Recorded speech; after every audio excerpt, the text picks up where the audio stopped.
We've been around for about 15 years or so.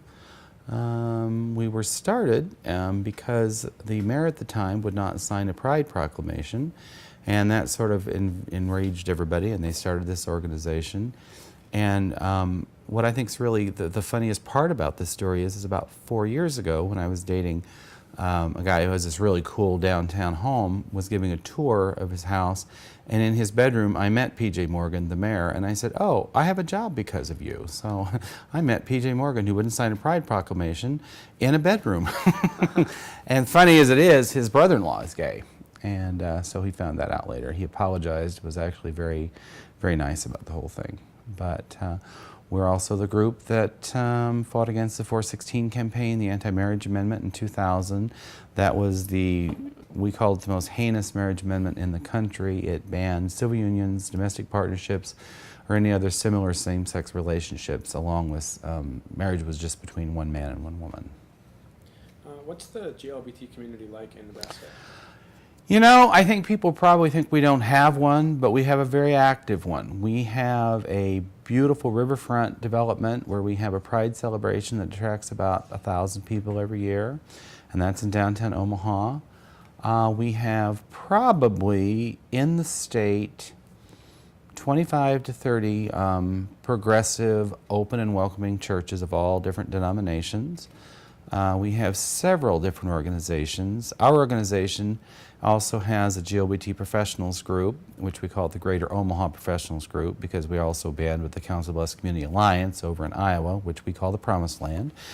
And we have about 350 members at that. There's a sports league that meets every Thursday night for different activities.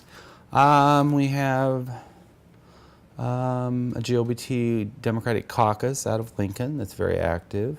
We have a lot of people that are LGBT in Omaha and Lincoln and kind of scattered throughout the state, understanding that the whole state of Nebraska only has 1.5 million people living in it, and half the population lives within the first 65 miles of the state on the east end.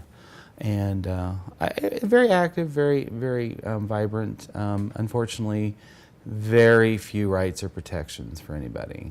And do you want me to go ahead and talk about that? Yeah, what kind of legal protections are there? Well, as we talked about earlier today, one of the things that if you place us right beside Iowa, which we are, and you look at the rights and privileges that LGBT couples have and single people, it's a whole different category. We have no protection, we have no protection. You can be fired for being gay in the state of Nebraska, and several people are. You can be kicked out of your house or denied housing in the state of Nebraska if they so wish. We have many, many corporations that do have good policies. We work in tandem with some good organizations like ConAgra, Peter Kiewit, and Union Pacific. Interesting story about Peter Kiewit is back about 15 years ago, they were one of the first Fortune 500 corporations to adopt a non-discrimination policy, only because the city of San Francisco said, if you don't have a non-discrimination policy, we can't do business with you. Well, Peter Kiewit is a large construction company that builds bridges and buildings and such. The first time around, the board said, no, we will not be pushed around, and they turned away the bid. The next time they were going to almost turn down $1 billion bid, they said, maybe we need to rethink this. So then the third time Peter Kiewit came and gave a bid to the city of San Francisco, they said, now you have to offer domestic partner benefits. Within 24 hours, they were offering domestic partner benefits. So that's kind of how they did things. But they are the most progressive of the construction companies in the world because of some of the things they've done. As far as any other rights, we had no way can any two gay people adopt a child together in the state of Nebraska. It's very clear that way. No child can have, once a child has a birth certificate in the state, you can't change you can't change the birth certificate whatsoever to add or subtract a father or mother or anything like that. Foster care is banned in Nebraska, and it is enforced. It's has been that way for quite a long time, and there doesn't look like there's going to be a time in the future when that's going to change. We have a few laws in the state of Nebraska that I've helped work on. One of them is a small, I would consider a small win for us. It's a hospital visitation bill. Just basically says you can name who can and cannot visit you in the hospital, and your family cannot stop that. That was one of our first small wins. We do have hate crimes legislation in Nebraska that does include sexual orientation, does not include gender expression or gender identity. We're kind of still behind the cue ball on that. I am working with the Omaha Public School District, which has about 65,000 students. They do have a sexual orientation protection policy for students and teachers and staff, and we're trying this year to include gender expression, gender identity in that. We have one openly LGBT person as an elected official, and she is a school board member of the Lincoln Public Schools. As far as other rights we have, there is a law that was passed a few years back that's a funeral rights law. Now, it's not specifically LGBT, but it turned around to help us.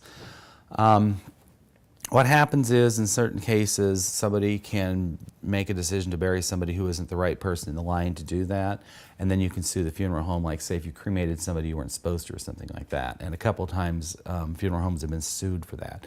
So they've changed the laws so that if you want somebody besides the regular mother, father, husband, wife, brother, sister to take care of your remains, you can fill out a document and then have it notarized, and then you present that at the time of planning, and then that supersedes everything. And that was actually tested the first time a few years back, and a friend of mine, Dee, and her partner Elsa had just moved to Lincoln.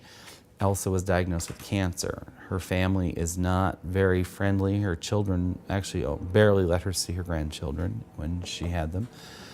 And Elsa and Dee did do the document and did have it notarized. And when Elsa died, Dee showed up at the funeral home to plan the funeral, and they almost practically escorted her out by the police because they didn't know that this law was in place, and Elsa's children were very against it. It took calling the ACLU and having the ACLU lawyer call the governor's office, and the governor's secretary had to read the law to the funeral director so he could abide by the laws of the state of Nebraska. So that was the first time it was ever tested, and it was a pretty heinous, awful day for Dee, I'd have to say that. Let's see, we had just recently, this is almost embarrassing because the same time we were trying to pass anti-bullying, anti-harassment legislation for students, Iowa, sailing ahead like always, passed a very comprehensive non-discrimination policy protecting students with all the protected classes in it, including sexual orientation, gender expression, gender identity. When we presented that same form of a bill to the unicameral in Lincoln, we were told if we take sexual orientation out of that, that would be fine. Well, the senator that was introducing that legislation wasn't going to do that. She said, I'm not doing that. But what we ended up having to do was take all the protected classes out of the bill, call it protecting all children, then defining what all children meant on different policies throughout the state. So there's not a whole lot of real gay-friendly 49 unicameralists here in the country, in the state either. So hopefully we're going to be introducing another non-discrimination policy this next year through a new senator, Senator Brenda Council, and she is adamantly wanting to get this passed. So we're hoping to make some headway here.